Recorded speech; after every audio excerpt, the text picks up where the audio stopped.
UP में गर्मी ने तोड़े सारे रिकॉर्ड, पारा 44 डिग्री सेल्सियस के पार। हालात कितने गंभीर है। बुधवार को इस सीजन में पहली बार अधिकतम तापमान 44 डिग्री सेल्सियस के ऊपर पहुंच गया। राज्य के 16 जिलों में तापमान 40 डिग्री सेल्सियस या उससे ज्यादा रिकॉर्ड किया गया, जिससे आम जनजीवन पर असर साफ दिखने लगा है। इस भीषण गर्मी का असर अब उन पर भी दिख रहा है। दरअसल चिड़ियाघरों में जानवर भी गर्मी से बेहाल है। कानपुर में गैंडे के लिए खास कीचड़ का तालाब बनाया गया है, जबकि हिरण और शेरों को ठंडक देने के लिए पानी की फुहारें डाली जा रही हैं। विशेषज्ञों के मुताबिक गैंडा कीचड़ में लौटकर अपने शरीर का तापमान नियंत्रित करता है। पिछले 24 घंटों में बांदा सबसे गर्म रहा। यहाँ 44.8 डिग्री सेल्सियस दर्ज किया गया। दिन में चल रही गर्म हवाएं लू का एहसास करा रही है। लखनऊ में शाम होते होते भयानक आग धमाकों की आवाज से कांप उठा पूरा इलाका। बुधवार शाम करीब 5 बजे विकास नगर इलाके में भीषण आग लग गई। देखते ही देखते आग ने विकराल रूप ले लिया और आसपास की झुग्गी झोपड़ियों को अपनी चपेट में ले लिया। आग की चपेट में आकर 30 से ज्यादा सिलेंडर फट गए। करीब 250 झुग्गियां जलकर राख हो गईं और लपटें 10 किलोमीटर दूर तक दिखाई दी। एहतियात के तौर पर आसपास के 20 मकानों को खाली कराया गया। फायर ब्रिगेड की 20 गाड़ियों ने करीब 3 घंटे की मशक्कत के बाद आग पर काबू पाया। बचाव के दौरान इलाके की बिजली काटनी पड़ी। अंधेरे में जनरेटर से काम चला। एक युवक ने अपने 4 बच्चों की मौत का दावा किया है, जबकि कई परिवारों का सारा सामान जल गया। कुछ लोगों ने आग लगाने की आशंका भी जताई है। प्रयागराज से साउथ के स्टैंड अप कॉमेडियन की गिरफ्तारी एक मजाक बना बड़ी वजह। स्टैंड अप कॉमेडियन अनुदीप कटिकला को आंध्र प्रदेश पुलिस ने प्रयागराज से गिरफ्तार कर लिया। बताया जा रहा है कि वह अपने परिवार से मिलने आए थे, तभी पुलिस ने उन्हें हिरासत में लिया। दरअसल अनुदीप पर आरोप है कि उन्होंने अपने एक वीडियो में पवन कल्याण की निजी जिंदगी, खासकर उनकी शादियों पर टिप्पणी की। साथ ही निहारिका कोनिडेला को लेकर भी मजाक किया, जिसे लेकर विवाद बढ़ गया। इस मामले में 11 अप्रैल को काकीनाडा के टाउन पुलिस स्टेशन में FIR दर्ज की गई थी। विरोध के बाद पुलिस कार्रवाई करते हुए अनुदीप को ट्रेन से आंध्र प्रदेश ले गई।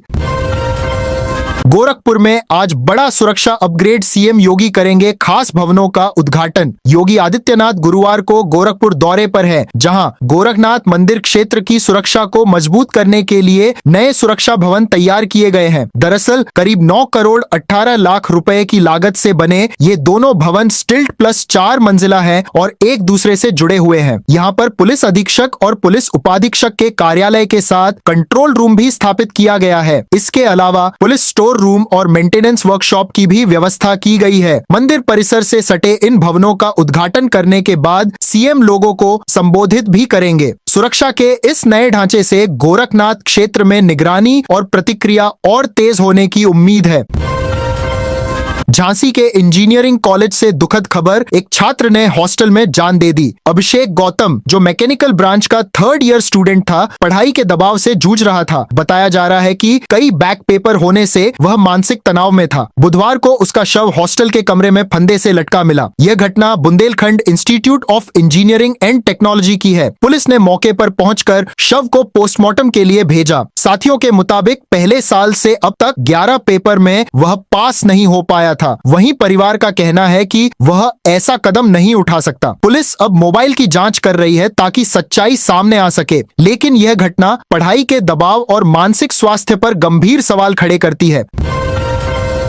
संभल में सुबह सुबह बुलडोजर एक्शन, ईदगाह और इमामबाड़े पर बड़ी कार्रवाई। गुरुवार सुबह करीब 8 बजे बिछोली गांव में प्रशासन ने अवैध निर्माण के खिलाफ अभियान शुरू किया। मौके पर भारी पुलिस बल और PAC की तैनाती की गई। प्रशासन के मुताबिक करीब 7 बीघा चारागाह की जमीन पर ईदगाह और खाद गड्ढे की भूमि पर इमामबाड़ा बनाया गया था। कार्रवाई के दौरान इमामबाड़ा गिरा दिया गया, जबकि ईदगाह को 4 बुलडोजरों से तोड़ा जा रहा है। विरोध की आशंका के चलते गांव वालों को मौके से हटा दिया गया। इस मामले में 18 जनवरी को तहसीलदार कोर्ट में अपील दायर हुई थी और 31 जनवरी को नोटिस जारी किया गया था, लेकिन कोई पक्ष सामने नहीं आया। मौके पर 5 थानों की पुलिस और एक कंपनी PAC तैनात रही।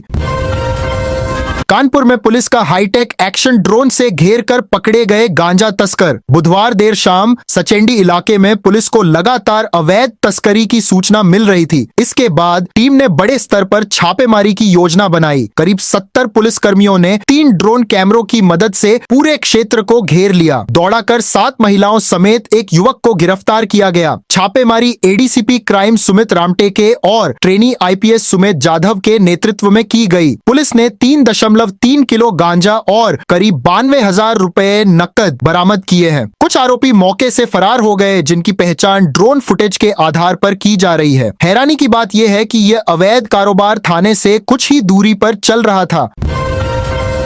फर्रुखाबाद में तेज रफ्तार का कहर, कार पेड़ से टकराई, 3 लोग घायल। गुरुवार सुबह दिल्ली फर्रुखाबाद मार्ग पर यह हादसा मऊ दरवाजा थाना क्षेत्र के बरोन के पास हुआ। कार में सवार लोग हरियाणा से शादी में शामिल होने आ रहे थे। बताया जा रहा है कि सामने से आ रही तेज रफ्तार बाइक को बचाने के प्रयास में कार अनियंत्रित हो गई और पेड़ से जा टकराई। टक्कर इतनी जोरदार थी कि कार बुरी तरह क्षतिग्रस्त हो गई और तीनों लोग घायल हो गए। घायलों में 50 वर्षीय आशा देवी, उनके बेटे प्रांशु और सौरभ शामिल है। सभी को लोहिया अस्पताल ले जाया गया, जहां से गंभीर हालत में आशा देवी को कानपुर रेफर किया गया। एक छोटी सी लापरवाही बड़ा हादसा बन सकती है। सड़क पर सावधानी ही सबसे बड़ी सुरक्षा है।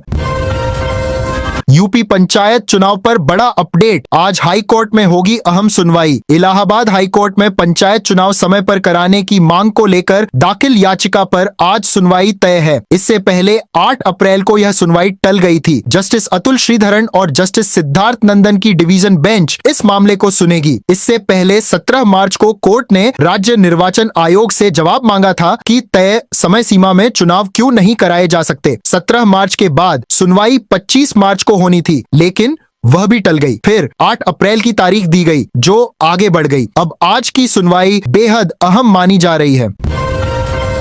मेरठ की सेंट्रल मार्केट में तनाव, 7वें दिन भी जारी प्रदर्शन, पुलिस पीएसी तैनात। मेरठ की सेंट्रल मार्केट में सुप्रीम कोर्ट के आदेश के बाद से व्यापारी लगातार विरोध कर रहे हैं। गुरुवार को सुबह से ही इलाके में सुरक्षा बढ़ा दी गई है। मार्केट में बैरिकेडिंग के साथ पीएसी की तैनाती की गई है, जिससे व्यापारियों में डर का माहौल है। उन्हें आशंका है कि कहीं जबरन प्रदर्शन खत्म न कराया जाए। इससे पहले एडीएम सिटी ब्रजेश कुमार सिंह भी मौके पर पहुंचकर व्यापारियों को समझाने की कोशिश कर चुके हैं। प्रदर्शन को 7 दिन हो चुके हैं। इसी बीच हिंदू संगठन के नेता सचिन सिरोही ने दिल्ली तक पैदल यात्रा का ऐलान किया था, जिसे पुलिस ने रोक दिया। वहीं प्रदर्शन कर रही महिलाओं ने साफ कहा है कि वे यहीं धरना जारी रखेंगी।